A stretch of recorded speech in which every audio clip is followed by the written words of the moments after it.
అవని శ్రీకర్ వాళ్ళ అక్క సుజాత నరసింహం వాళ్ళ బావ వాళ్ళ ఇంటికి వెళ్తారనమాట.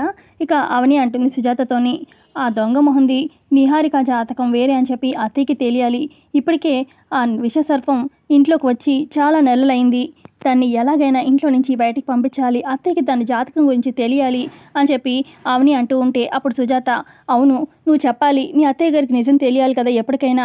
ఆవిడకి ఏదో అయిపోతుందని నువ్వేం టెన్షన్ పెట్టుకోకు. ముందైతే నిజం ఆవిడకి తెలియాలి" అని చెప్పి సుజాత కూడా ధైర్యం చెప్తూ ఉంటే ఇక అప్పుడు అక్కడే ఉన్న శ్రీకర్, "పద అవని, ఇప్పుడే వెళ్ళి అమ్మ నాన్న వాళ్ళకి నిజం చెప్పేద్దాము" అని చెప్పి శ్రీకర్ అనగానే, "సరే అలాగే బావ" అని చెప్పి ఇక అవని కూడా శ్రీకర్తో బయలుదేరుతుంది. ఇక ఇంటికి వెళ్ళగానే అత్తయ్య మావయ్య అని చెప్పి అవని పిలుస్తూ ఉంటుంది. "ఏంటమ్మా ఏమైంది" అని చెప్పి అక్కడికి వేదవతి అలాగే ప్రసాదరావు వస్తారు.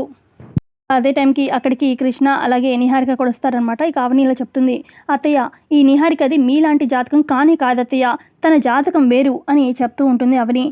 నిహారిక కోపంతోని, "నువ్వు చేసిన ఆరోపణలకి ఒక్కదానికైనా కూడా ఆధారం చూపించవని ప్రూఫ్తో మాట్లాడు, అప్పుడు నేను అది జాతకం దొంగ జాతకం అని ఒప్పుకుంటాను" అని చెప్పి నిహారిక ఛాలెంజ్ చేస్తుంది. మరి అవని ఏ రకంగా ప్రూవ్ చేయబోతుందో చూడాలి.